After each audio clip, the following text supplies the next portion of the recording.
Data Doll has been the laughingstock of Flesh and Blood for years now, and this is due to her only having 3 intellect as opposed to the usual 4, with close to nothing in return in terms of power level. But all of this has changed with the release of Bright Lights. So for those who haven't played much Data Doll themselves, she is a young mechanologist hero with 3 intellect, and her hero ability reads, whenever a mechanologist item with cost 2 or less is put into your banished zone from your deck, put it into the arena instead. And so when you're able to trigger this ability, you essentially draw and play that item for free. So this is the main way we're going to be making up for the loss of intellect. And something to note here is, if you didn't notice at first, this doesn't only trigger on boosts, but instead anytime a card gets banished. This means just activating your Teklo Foundry Heart not only net gains us 1 resource, but now can potentially draw and play 2 items for free on top of that. And then put on top of all of that, if these items have crank, we can also net gain action points all at the same time. So this chess piece is going to be our 1-piece card advantage engine that we're going to be using to abuse in this deck list. This engine makes our 2 card hands of boost plus any pitch card potentially be worth more than 6 cards if we hit items off the top. And the crazy part is this engine only gets stronger and stronger with time, not only due to the amount of free items we'll eventually get, but specifically due to us eventually getting out our microprocessors as well. This card will give us the ability to swap our items in our hand to the top of our deck, setting up our banish effects to play them for free, while potentially gaining resources and action points all at the same time. And once you get this set up in the game, it's almost a guaranteed lock from there. So now that we have our game plan, let's go over what we landed on in our deck list. So for our base, we're running at a 20 boost, 20 item split with 16 blues. Running the obvious 0 to 60 in zipper hits for their cheap and insane rates.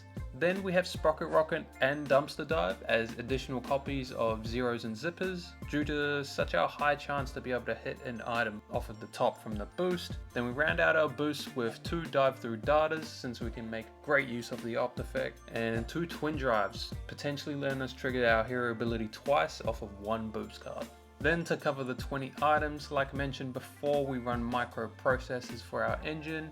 Then we have 2 Teklo Pounders and 2 Dissipation Shields that are always insane hits off the top, while at the same time being good resource cards when needed instead. Then we have 14 crank items in total, split across Rainbow Boom Grenades, Hadron Colliders, Mini Force Fields, and a 1 of Backup Protocol Red, and a 1 of Dissolving Shield. Then we also have to mention that we have Induction Chambers and Plasma Purifiers in the side, even though I pretty much always bring them in. And we round out the sideboard with the 1 of Signal Jammer for Kanos. Sorry Kano mains, but that's pretty much it for the deck. But while we have you here, this will be a great time to shout out our sponsor for this video, Midtown Game Exchange. So whether you're an OG player like us or just getting into Fab, they're your one-stop shop for Flesh and Blood cards. Not only do they already have a solid reputation for reliability, card quality, and customer service, but their main goal is actually to chop down the regular costs you see for Flesh and Blood cards. They do this by being an online sales focused store, letting them keep their own costs down just to pass those savings on to their customers. So we highly recommend checking out their online selection, maybe to finish off your Data Doll deck, But thank you again to Midtown. We're truly thankful for their support. But now let's get into this gameplay. So here we've got an interesting matchup between us and the Professor. Teleshar still doesn't have adaptive platings coded yet, so excuse my equipment right now. But to get into it, we won the die roll and I chose to go first. So just gonna get the engine started ASAP by boosting with the 0 to 60 for 2. Unlucky, we whiff on the boost and the opponent blocks. But next we're going to activate Foundry Heart and we end up hitting a microprocessor, which is massive. So we get 1 use of the micro for free here, so just going to banish the top and hope we hit. Unlucky, we whiff, but just going to end off loading our pistol and playing out the induction chamber, then we pass it over. Over to the Professor, they're going to play a scrap compactor here, scrapping that headpiece that they blocked with last turn. Just going to throw my chess piece in front here because I don't know why.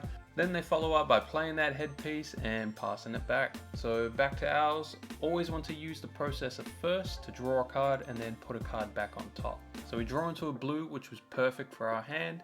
So just going to put this Hadron back on top. Now the Sprocket Rocket is guaranteed to hit, so going to play that first. boosting the Hadron that we know about, which puts it into play instead. And we're going to crank it here since we have the blue and the processor to utilize the extra action points.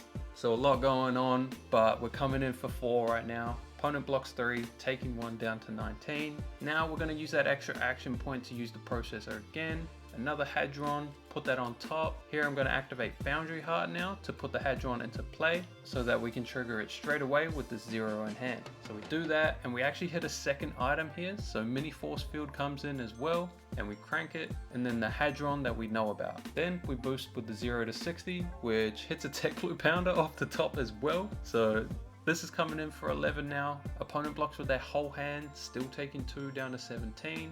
Gonna use my extra action points to pistol a couple times here. Opponent covers the shots with their headpiece. Then I'm gonna end off loading the pistol and activating the processor one last time, which we whiff on, unlucky.